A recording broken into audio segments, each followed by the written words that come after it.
We are here today with Eric Shapiro, and I hope I'm pronouncing that You correct. are. Yes. Fantastic. Author of Red Denis, and may I say that cover is absolutely stunningly cool. Oh, thank you so much. That's Independent Legions, and they do the greatest covers. They're in Italy, and that was a big part of why I wanted them so much. Like when I submitted, their covers are just unbelievable. But thank you. Yeah, absolutely fantastic. Okay, so tell us a little bit about yourself and what you're working on at the moment, and then we'll get into more about the book behind the fantastic cover. Okay. Well, I live in the Silicon Valley in Northern California. So I'm in a city called Milpitas, which is right next to San Jose. Okay. And my wife and I run a newspaper. So we've been doing that for the past couple of years. So it's the local paper. So most of what I'm working on day to day is we're doing a lot of pandemic, COVID coverage. We cover local politics, city hall, school board. I write op-eds, and it's been a really wild adventure doing that. So in terms of like out and out artistic, creative projects, like Red Denis is the most recent release, and I have a couple other things I'm working on, but nothing is really that far along just yet. Sure. Yeah. I understand that. I mean, things are rather busy at the moment, I would imagine. Mm-hmm. Yeah. You're completely right. It's been ironic because of COVID. Right when it started, like we lost a couple of advertisers. We lose restaurants and things, but the business is still doing okay. But it's interesting how the business took a hit, but the traffic is way up because you get emergency readers. Yeah, and it's interesting. It made us learn why newspapers. I mean, we publish all kinds of stuff, but a lot of newspapers, will strictly publish real negative stuff to scare you and keep you hooked. And I can understand why, because it keeps the traffic high. Because we've actually, it's a small city, and sometimes stories are provocative or can get a little dark or challenging, but a lot of it is very, community friendly and positive profiles of business owners. And, when we cover City Hall, we're always fair. We always try and show both sides of it. Like these are people we could run into, like in a coffee shop, so we keep it pretty level. But in COVID times, suddenly there's an influx of reporting that's consistently pretty negative. I mean, we just our city just passed 100 cases, and so we have to report on these milestones, and it gives you a lot of traffic, but we keep saying to each other, let's have less traffic and not have to keep talking about this. I can understand that desire a little bit. Yeah. Where are you located, by the way? I'm in Ohio. Oh, you're in Ohio. Got it. Okay. Yeah, kind of in the middle. Literally, there's not much. Yeah, there's no getting around it. Yeah, it's definitely a very strange time. Yeah, just a touch. Which then brings us into your novel, because I read the description, and that sounds like a strange time too.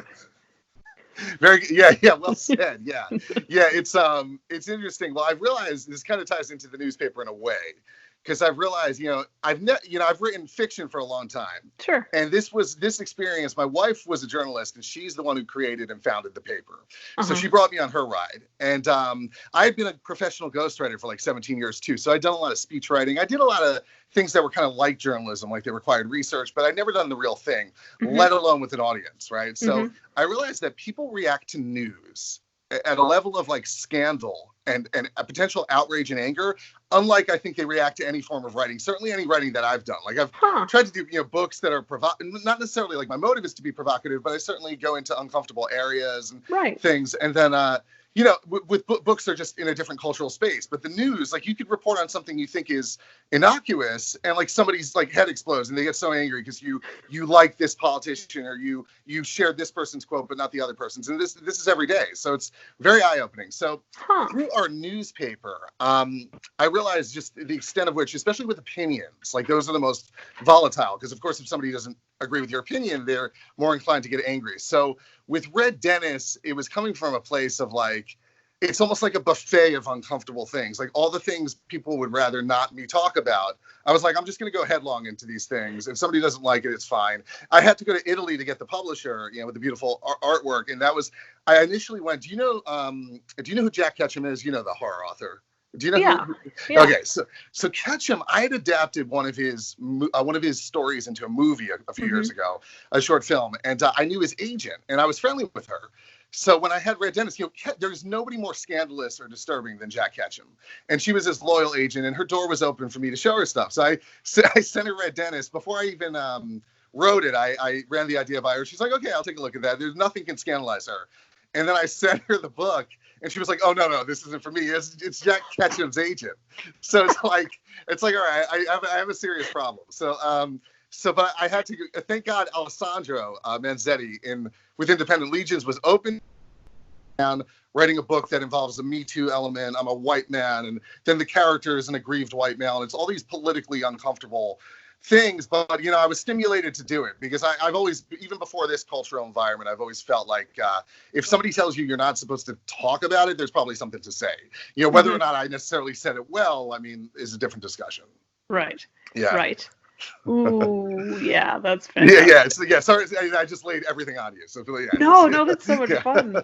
Just causing trouble, poking at things that perhaps people don't want you to poke at. Ooh, yeah. Perhaps, but it's an interesting thing because another, Chuck Palahniuk, who wrote Fight Club, something so insightful he said was that you can't ever really shock people, which I found to be so true writing dark fiction. Like, I'll write things when I'm working on it, I think, it probably will shock some people, and I've had that experience, but in general, my experience has been that once it goes out, the vast, not everybody's going to like it. Some people are going to have a boundary around it, and that's all well and good. But so many people come back in response to it and are like, oh, yeah, that stuff. Yeah, because it's like people's lives are dark. I mean, people have terrible things going on. I mean, right. So it's uncomfortable to talk about. But when it's administered through fiction, I think it might actually, make it safe in an ironic way. Yeah. It's sort of like... here are all these terrible things. They're hypothetical, they're theoretical, but they're not actually real. Exactly. Whereas the alternative is, of course, the newspaper that you've got, where this is actually real, and therefore people can form opinions about it. Whereas something that's not real, well, it's like theoretical physics. You're exactly right. That's 100% right. And where the line can get blurred is when you bring in a topic or a form of human behavior that's utterly real. Even the fiction can't always soften it, but I think it does for a certain recipient, as you're saying. I think it makes it more what's the word? Like it's easier for them to absorb. Yeah. Potentially, yeah. And you never know, but and it's interesting because I have a couple friends that are afraid to read it, for political reasons. They're like, I don't know, like, what have you done? Like, why couldn't you talk about something else? I'm like, no, honestly, and I asked my wife the other day, I was like, all right, if a 10 is like extremely shocking, like it's like American Psycho, like it's disgusting, right? And a 1 is like Alice in Wonderland, like it's totally harmless. I was like, where is it? She was like, probably 7. I was like, I don't think it's all that. Like, it's not some like death metal, like attempting to dismantle you. Like I think in a lot of ways it's fun. Like it's entertaining. It's funny, or at least tries to be. Like there's humor in it. So yeah. But yeah. All right. Well, now you have to tell us a little bit about the plot because. Oh sure, yeah. Because I'm like talking around it. Yeah. No. Go on. Tell us all of these things. Not spoilers, of course. So it's about a guy. He's running. Are we allowed to curse, or what's your standard around that? Say whatever you like. Okay. So he's kind of a douchebag. That's not even really a curse. That has a whole other cluster of potential meanings around it. But he's a loser. Like he's middle-aged, and this is Dennis, the title character. And he's running for his local city council. Right. And he's running because Trump's victory, unnerved him. He's on the left. He's a Democrat. And that's actually, as it happens in real life, that's the same reason my wife started the newspaper. Because there was a chill in the air in terms of the freedom of the press and the journalists being questioned, right? So Dennis wants to get involved and do something, but he's never been socially conscious. He's kind of like, medium intelligence. Like he means well. He runs a vitamin and supplement store. And he wants to get involved. And like right away when he gets involved, he aligns himself to a woman who's also running for council. And they kind of go out as a team, but she's like way more charismatic than he is. She's way cooler. She's just way more down with the issues and more of an intellectual. He's threatened, and he also falls in love with her. Like he's married and has 2 children, but he's smitten with her and becomes obsessed with her. And as a way to another taboo kind of topic, as a way to deal with his fixation on her, he starts going to illicit massage parlors. So it's like his marriage starts falling apart, right? So, and then one thing leads to another. This is probably what I've explained is probably the first 30 pages, like just the setup. And because he goes to the massage parlors, he's kind of like his head becomes kind of caved in. He's kind of like high on that supply at all times, and like he becomes addicted to it. And then he starts like talking inappropriately in what should be like normal grounded conversations, like at functional at like city functions. He'll start like talking about the massage parlors. Not that he goes, but he'll just start talking about it uncomfortably. And then that starts kind of a quasi Me Too scenario where a woman becomes very uncomfortable with him and the word gets around. And obviously, I learned a lot of this by being a journalist in a small city. I was able to learn the dynamics of how people talk to each other and how reputations work, etc. So it is like a warped mirror version of where I live in a sense. Oh, And things just escalate. Like he gets in trouble with the police, and then every response is kind of like he's kind of mediocre. He's intelligible enough, and he has a degree of self-awareness, but his reaction as things encroach upon him and he's challenged is very self-righteous. And it's interesting because to write it, it's sort of I went to like the most disturbing, like awkward, embarrassing, vulnerable, like losery aspect of myself.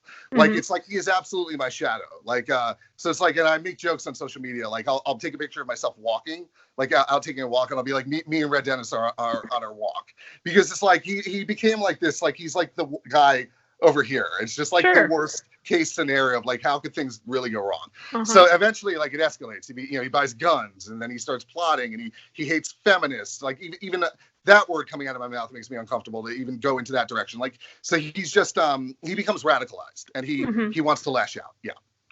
Ooh. Yeah. Ooh. So many things. So many things. Yeah. I feel terrible. Yeah. Wow. That must have been a fun exploration in terms of, okay, how can a person, your average mediocre vitamin shop owner, become one way or the other? Yeah, you're exactly right. You put it perfectly in the sense that was like the impetus that got me started on the whole journey of writing it. Because I was like, what would it take? And of course, he's a character, so he's not me. But as I started writing it, like kind of like my voice. And then, of course, his circumstances are different. So he ends up populating this whole other inner reality, and he becomes him. Like he has an isness of himself. But the starting point before all that started, I was like, what would it take for me to really snap? Like, what if I stopped thinking about quote unquote psychos as different from me? And I just started thinking, like, what if I got, because I certainly get, like everybody else, have been angry, and I've certainly been extremely angry, and I've certainly had contempt for people. I was like, what if that goes so far? Like, what would it take for that to get far enough for me to act? That was sort of like the mental exercise. And a lot of people that have read it are telling me, like, it's interesting how you take him step by step. And I wasn't even like, of course it was conscious on some level, but that was, I love hearing that, because that was so what I was up to. It's just like, all right, like what would it take just to like rip me apart? Like I would get so righteous that, all right, the only way I can feel just is if somebody gets hurt, Yeah. Oh, and I want to say, fun psychological exercise. It's psychological exercise. And I want to say, like, I also sitting here talking about this, like, I couldn't imagine hurting someone. Like, I couldn't imagine, like, for example, I haven't eaten meat in like 18 years. Like, I despise violence. Like, it terrifies me. But on the other hand, it's like, people act violently every day. It's common. So it's like, if the right circumstances align, if you feel screwed over by enough people in enough ways, and in this case, what's really interesting and how it ties into the Me Too movement, and of course, which is an entire can of worms. Like, I don't feel thoroughly confident I can speak intelligibly about it, but he's ostracized. Like, he becomes a pariah. His community turns on him, and I realize, like, the extent to which we need a social connection is such a big deal in life. Even those of us, like, I've definitely been the person at times that pretends I don't care what people think, but that's a guard for, like, I utterly care. I want people to like me. So if you're in a situation where you're outcast, even for just reasons, and you're the one, like, everybody is like, no, we hate you. Like, I could absolutely see somebody snapping. Like, it's just like, like, you just even as a way of being seen, like, just see me and acknowledge me and hear me, Yeah. Ooh. Yeah. Ooh, I'd love to see the other side of that with his wife and say, okay, here's this person that and watching all of the steps that this person takes. I mean, it's sort of like being the reader, but ooh, so many things you can do with that. That's so interesting. That's such a great perspective, because something else that started happening as I was like feeling my way through him and writing it through his perspective is I realized a lot of the supporting characters became pretty flat. And that had never happened. Like, I'd written a bunch of novellas and other stuff. Like, usually, you know, people are, you know, you develop characters, they have an emotional life. I realized in this particular thing, and I just had to go with it, like, there was nothing I could do to stop it from happening, was that it was kind of like his world and everybody else is living in it. Like everybody, like, one of the, like, he scarcely even mentions his children's names. And that's kind of like a running gag, because they're just, like, off in the deep periphery. And, like, yeah, I'm a father. I have 2 children. Like, I would die for my children. I love them so much. Yeah, like, we could sit here and, you know, talk about them the whole time. But, like, I was like, but what if he's so selfish that, you know, he feels he hasn't gotten his own due and his own attention.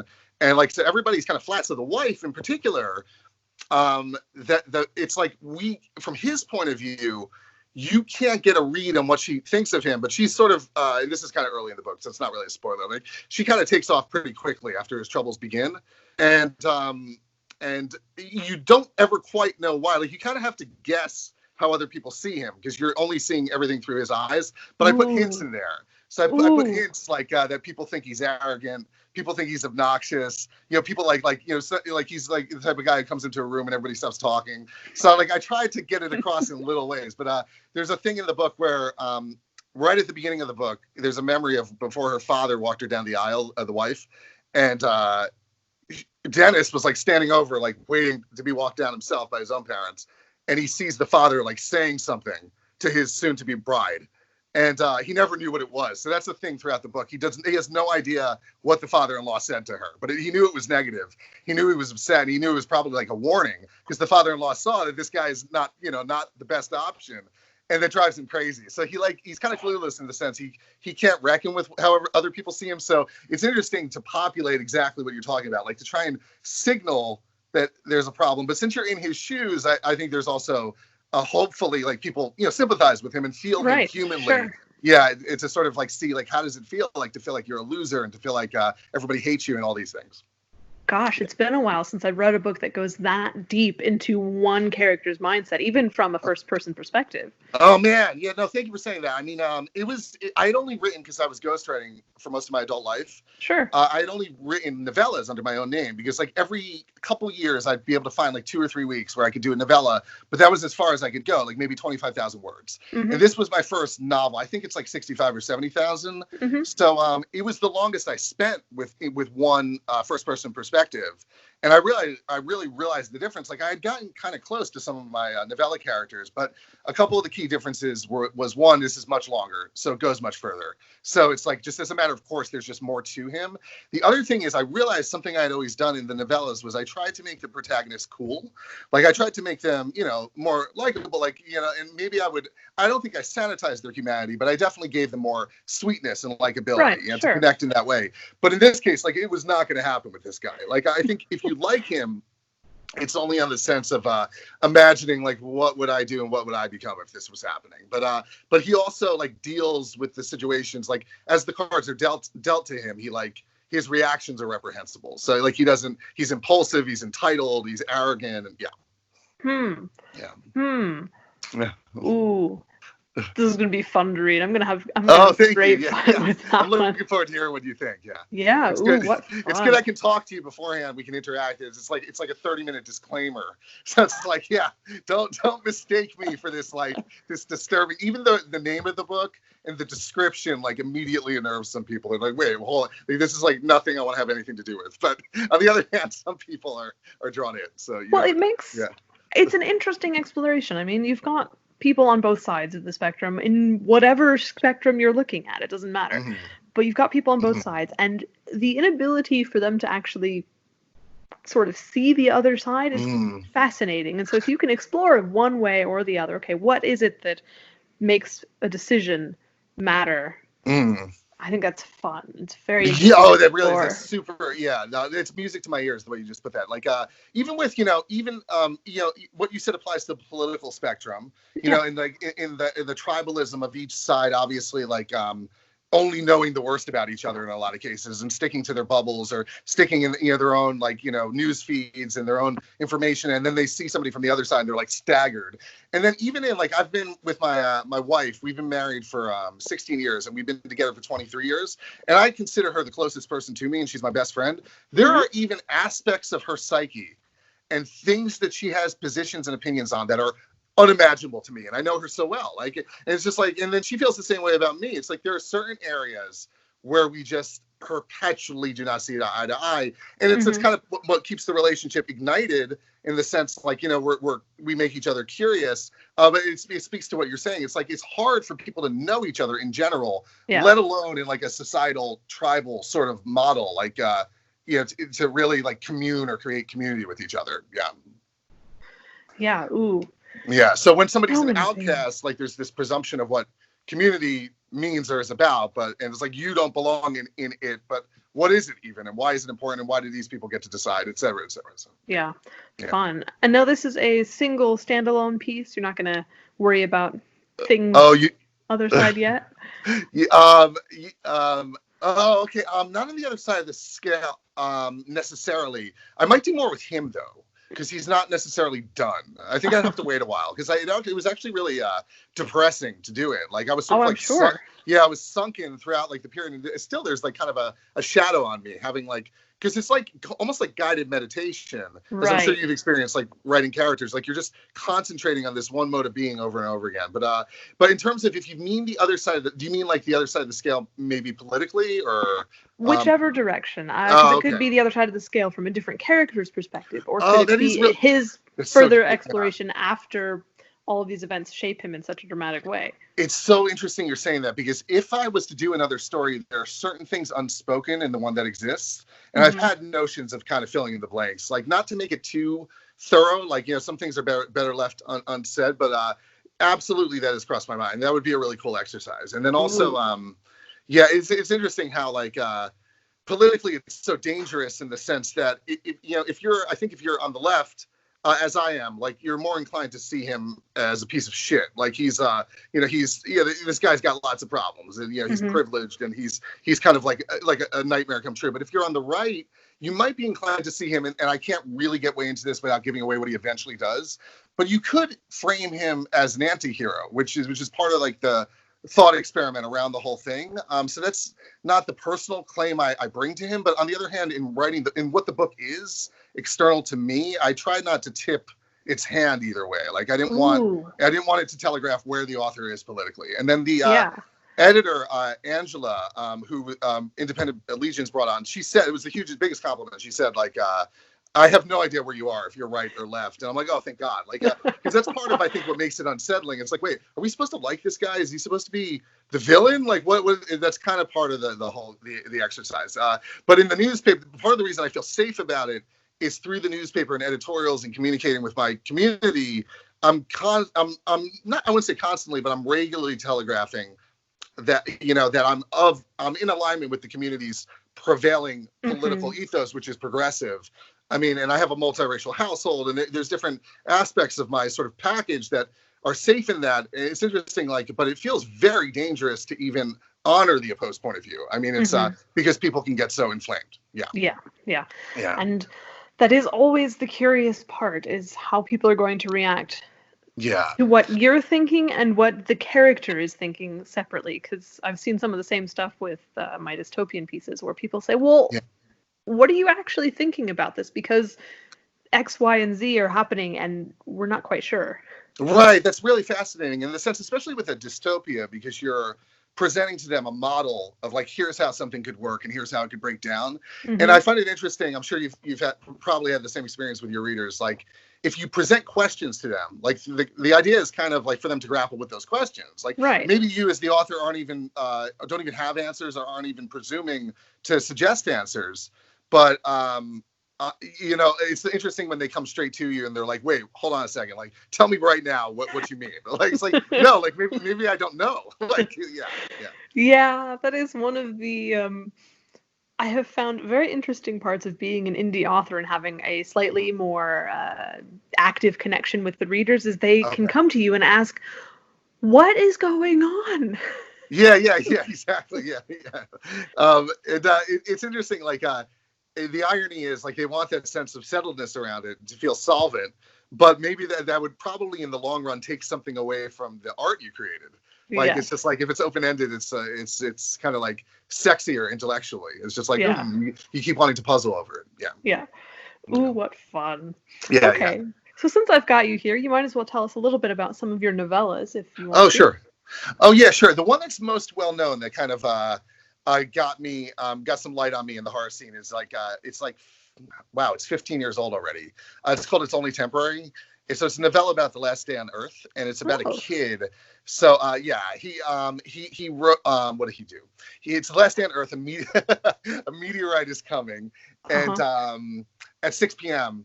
The world's gonna end. There's no like way out of it. It's not like Armageddon. There's no like heroic end game where they're gonna circumvent it. It's just the world is absolutely gonna end to an extremely high probability, like virtually 100%, right? So the Rock is coming, and he had a falling out with his girlfriend. He had just graduated from college, so he's in his early 20s. He had a falling out with his girlfriend, and basically the story is he wants to go and forgive her. She had cheated on him.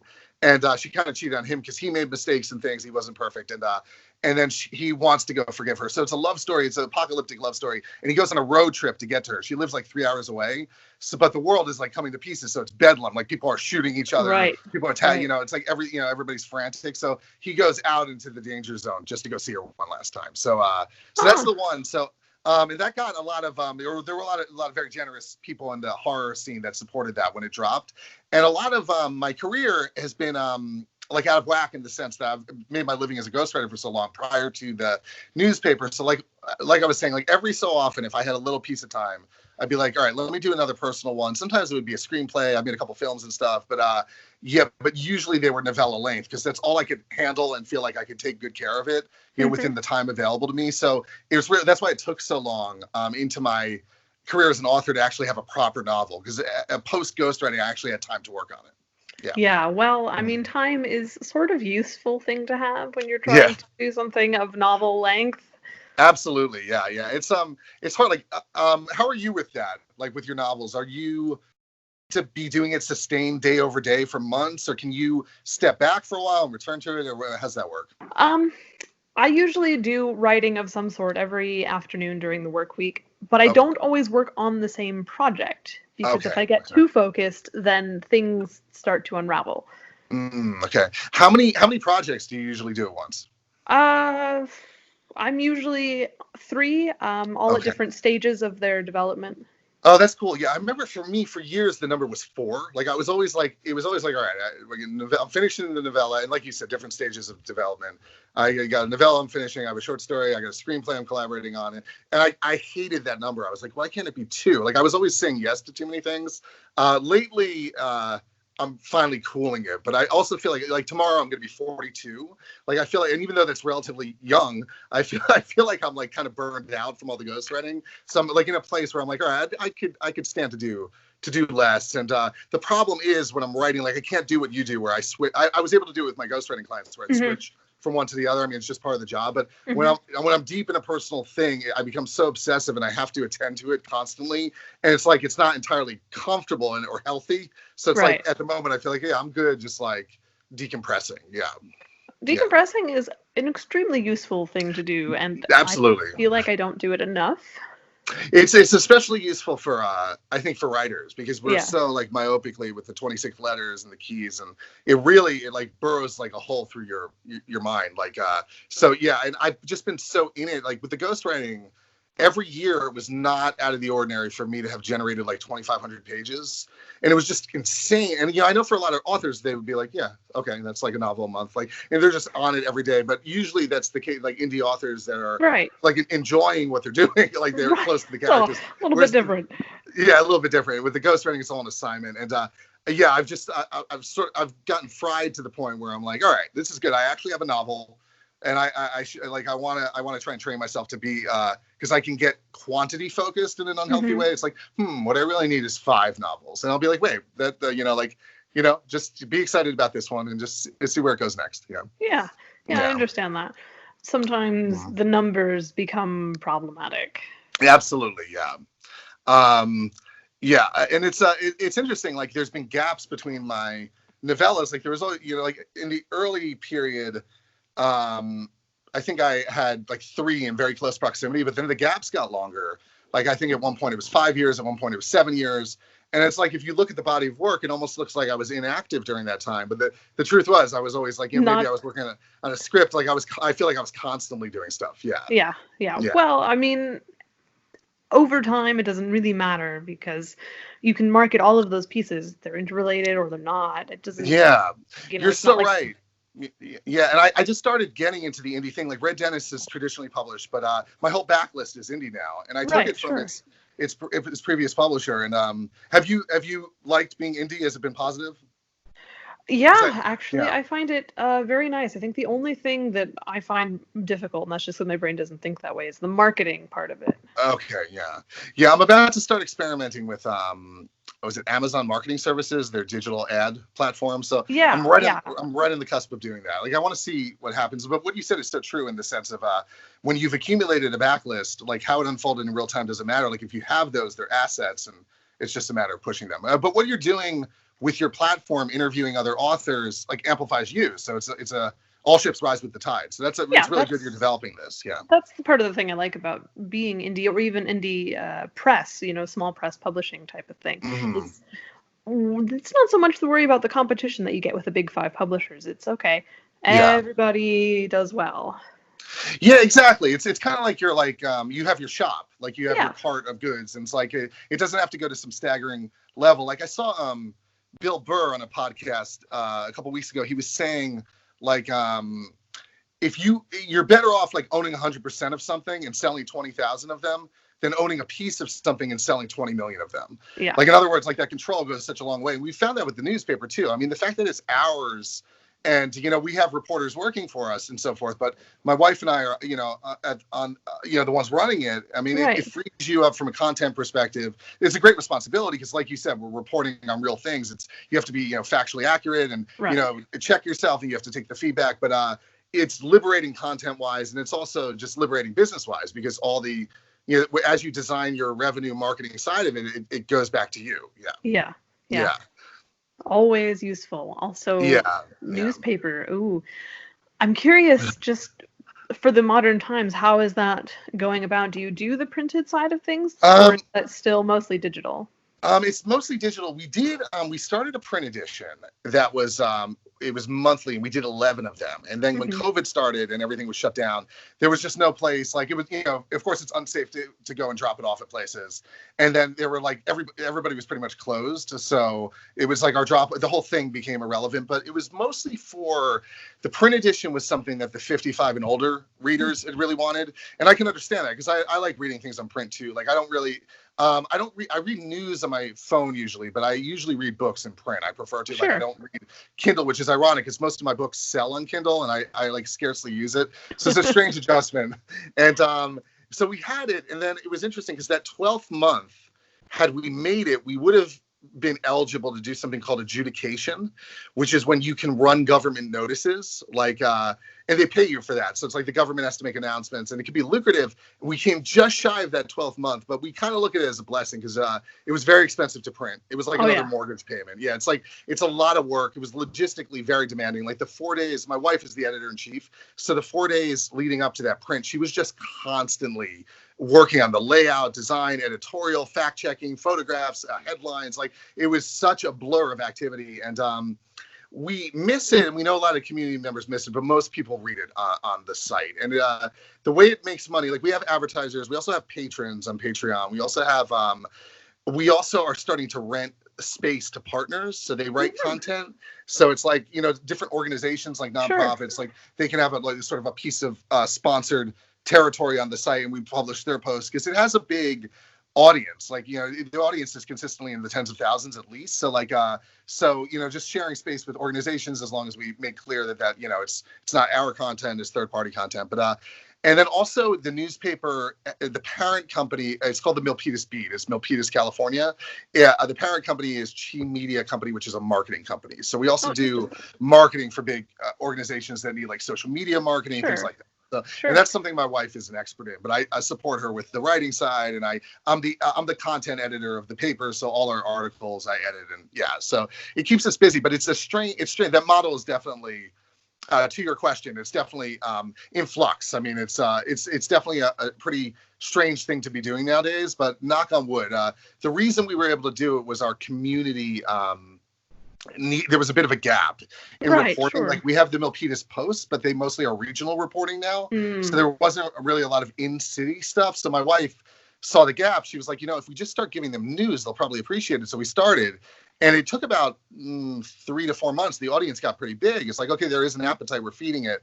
So for me, who comes from a creative writing background, it's interesting. Like I like to make the op-eds kind of literary and maybe bring humor or tension or like that's the area where I can do a more literary sort of thing. Sure. The news side of it is more dry, factual, but it feels kind of like a civic duty, so it scratches that itch. But it's definitely been a huge learning process. Well, it sounds very interesting. And being in that side of things, I imagine that the book world is not quite as mysterious to you in terms of the business and whatnot. Yeah, it's interesting because I feel with the book world, I'm really used to it. I've worked with a lot of editors and publishers, with the formatting and the galleys and the process. But like yourself, marketing is the real key. And I've always felt afraid of it. And I've always felt like weak around it. And the other thing is my ghostwriting company, I had a partner, Michael, who's down in Burbank. So he's Southern California. I'm Northern California. Sure. He did our marketing. He was a co-owner in the company. So he he held up that whole side of things. And like, so to use your word, like mysterious, like I never quite understood how he did it, but he got us leads in and I would convert them into sales, into clients. So, and my wife is really good at marketing too. It's almost like the same balance of power. Like she knew the ways to get the newspaper in front of people and how to multi-platform it and get in front of eyes. And for me with the books, I've always felt, I've had some books do better than others. But even the ones that have done better have been like sleepers. Like they sort of move a little bit over time, but then accumulatively, it's like, okay, people have read that book. But I've never felt, I still feel like I have a lot to learn about marketing on the book side. And I've been pushing Denis pretty hard. And I'm really excited to run the digital ads for my backlist and see what happens and experiment with that. Yeah. Yeah, it should be very interesting. I'm curious to see how that works out for you. I'll let you know. And I'm always curious. I love hearing that you're an indie author because I'll be curious. Like I'm so new to it. I just like, there's so much I have to learn about being in this space. Yeah. I have figured out that I never stop learning. And considering how quickly the algorithms change, it will never end. Yeah, you're 100% right. Yeah. Okay people with Amazon, everybody was waiting for the they were like, why doesn't Amazon have its own ad platform? And that was going on for years. I guess it's like 3 years old now. And that was kind of because our ghostwriting company sustained on digital ads.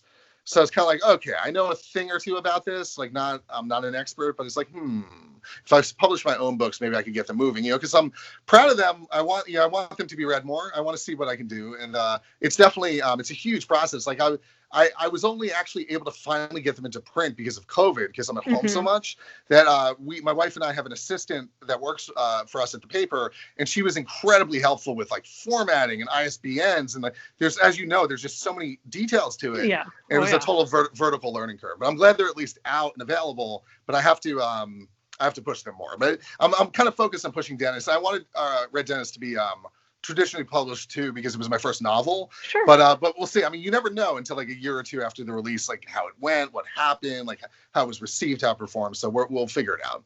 Yeah, it takes time. Well, it's been absolutely fantastic talking with you. Oh, I'm likewise. Really interested. This sounds like so much fun, psychological exploration. Oh, thank you. I hope you enjoy it. I really appreciate you having me on. Yeah, it was great. Is there anything else you'd like to add about your books or otherwise? That's it. I guess, go to Eric Shapiro on Amazon. They're all there. So, yeah, I love hearing readers' feedback, and I'm really looking forward to hearing what you think. Ooh, I'll let you know. Thank you so much. All right, well, have a fantastic day. Okay, you too.